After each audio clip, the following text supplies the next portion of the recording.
बिथाङा सोर सिनायबायना entertainment world YouTuber बिथांखौ बयबो सिनायखायो दा बिथांखौ जोंनि निज्लागुरि निजोराय कटुरेन्जिनिफ्राय बोसोर फंबायखौ आङो गांसे आर'नाइजों बरायनानै लाफैनो थाखाय आं गुरै खावलायनाय जाबाय बिथांनि थाखाय बयबो आखाखौ गोब्राबै थेंक इउ सारप्राइजआ माबायदि सारप्राइजआ मोजां ना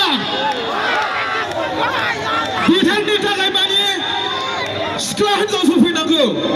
खिन्थु हौवाया सफैबाय दाबो जेबो नंला जायखिया आंथ' दा माने खालाबावसो जानानै दं नालाय माने आं लाइटजोंथाय ओरै सिनाया ओमफ्राय नोंथांमोनाथ' आंखौ मोजाङै सिनायबाय सिनायदों दा एकदमबारे गिबियावनो आंनि रुगुं गैयै गुवार बिखानि अननाय आरो मोजां मोननायखौ बै हिन्जाव मोननो रोङै अखन्दा बोरायफोरनिसिम आंनि गोसो गोरबोनिफ्राय आफा खंनि नालि मोनामनायखौ जासिहरनाय थाबाय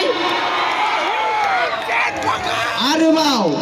खेबसे बायदि थायर मोनामसुनाय सिख्लाफोरनिसिमबो आंनि गोसो गोरबोनि आफा खंनि नालि मोनामनायखौ जासिहरनाय थाबाय लोगोसेयावनो गुस्थि गोजा जालायनाय गय जानानै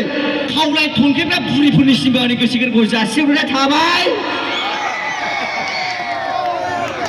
आंनि एन्टारटेनमेन्ट फेमिलिफोर दं दा ओरैजायलाय जोबोद रोजा गोजोननाय थाबाय आंनि एन्टारटेनमेन्ट वर्ल्ड फेमिलिफोरनिसिम माने आंखौ नोंसोर बाहाय मा खालामजानो लुगैयो मोसाजानो लुगैना लुगैया आं दोंसे मोसागोन ओमफ्राय आंनि इन्ट्र'खौ खोनासंनो राइज दं दा ओरैबो राइजो ओरैबो जय शिव शंकर भोलेना जाहाथे आंनि एन्टारटेनमेन्ट वर्ल्ड फेमिलिफोरनिसिम माने आंनि मोनसे गुरै खावलायनाय माने हेपि निउ इयार 2025 नि आंनि एन्टारटेनमेन्ट फेमिलिफ्रा आंनि थाखाय मोनसे आर'ज गाबग्रोनि गाबनांगौ दा ओरैबो गाबनांगौ दा बिदिब्ला रायजो नोंथांमोना एसे मोजाङै खोनासंदो आं 2025 नि नोंथांमोननि थाखाय आं मोनसे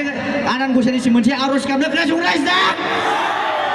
बिदिब्ला आं मोनसे नोंथांमोननि थाखाय आर'ज गाबनानै आंनि इन्ट्र'खौ आं दा लास्टआव होनोसै बिदिब्ला नोंथांमोननि थाखाय मोनसे आर'ज गाबनोसै जय शिव शंकर भोलेनाथ जय बांला गुरु साथेर साथ 50 के 50 फैसा दक्षिणा जय बांला गुरु स्वयं एवं गुरु साहानि बार साहाजों थां खोलानि बार खोलाजों थां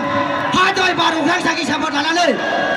नाजांगारि हाजो बावखुंग्रि हाजो साखाथि हाजो सालाखाथि हाजो जोमै राजा जोमै रानि केटेस खुसे दिबु दिबिनि आबाद साइकेल लानानै 2025 आव आंनि एन्टारटेनमेन्ट वर्ल्ड फेमिलिफोर आबै आबौमोन बोराय बिन्दुफोर जाहाथे बयबो जुग जिउ आरो आंबो जुग जिउ जय शिव शंकर भोलेनाथ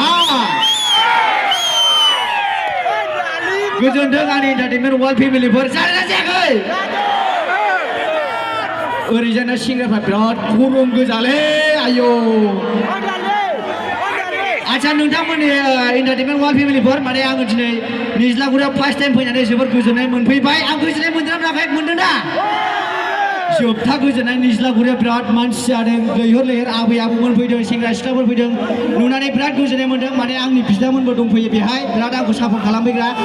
आं दा नोंथांमोननि सिगाङाव दोंसे मोसानानै देखायनांगौ ना बिदिब्ला आं आंनि गानखौ दोंसे मोसानानै नोंथांमोननिसिम नांगौबा आं दा लास्टआव रायलायफिनगोन ओमफ्राय आं दोंसे मोसाग्रोनोसै ना दे होनबालाय आं दोंसे मोसाग्रोनोसै दा बयबो रंजागोन होननानै आं आसा खालामबाय बयबो रंजागोन दा ओरैबो